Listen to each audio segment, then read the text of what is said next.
Good morning. I'm Brian Reagan. This is Tyler Kelly. And we welcome you to Mornings with Brian and Tyler.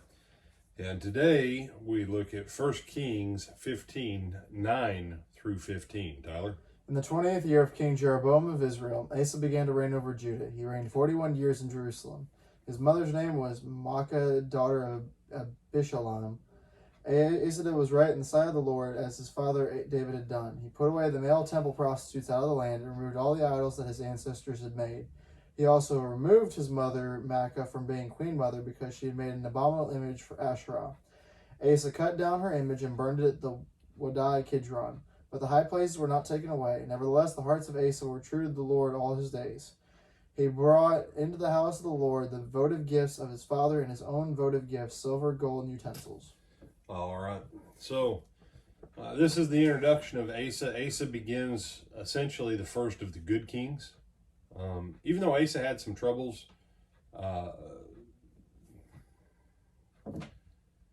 with his attitude, it doesn't change the fact that Asa remained true to the Lord all of his life.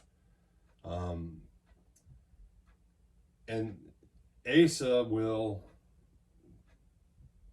begin kind of to turn some of this tide. It will be a back and forth thing. Two things to keep in mind. In David's day, David multiplied mules. David had mules. Well, he wasn't supposed to. So the departure on some of this stuff actually begins with David and his mules. Then it comes with Solomon, that Solomon, worshipped at the high places, and then obviously we know what? He began to marry wives of foreign lands, and he did not make them convert to the faith of Israel. He let them keep their old stuff. So when this opens up with Asa, we're looking at nearly 100 years, give or take, of rebellion that he's trying to clean up.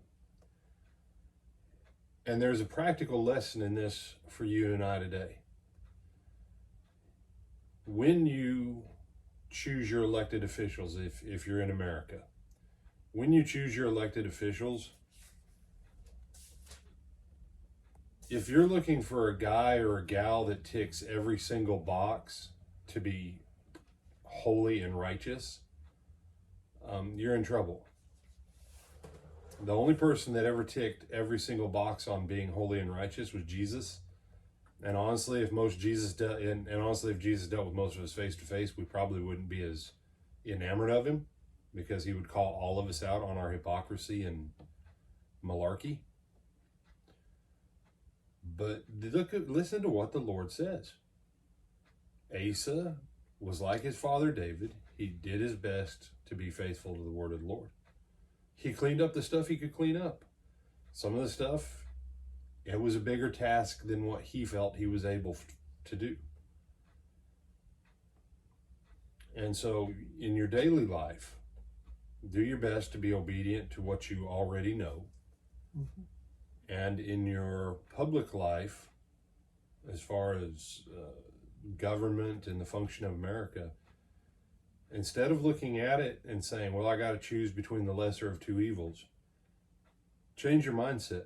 Say, I'm going to choose the person that stands for as much righteousness as possible, and then I'm going to support them when they make those right decisions. And that would change a lot of people's attitudes.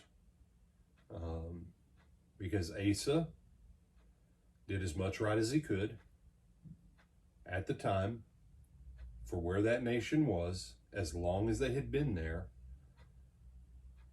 And he took care of stuff within his own house. So it's not that he wasn't a slacker. Maacah, his mother, Queen Mother, you're out. We aren't doing this idolatry trash. All these other issues in the country, we will not have idolatry in the king's house. So Asa, tremendous respect. Any thoughts on Asa, Tyler? No, sir. Okay. Any thoughts on Maacah? He did what he was supposed to and got her out of power. Okay. So Asa. Best king since David. No, there would be many, but yes. So with that, I'm Brian Reagan. This is Tyler Keller. And we bid you good morning.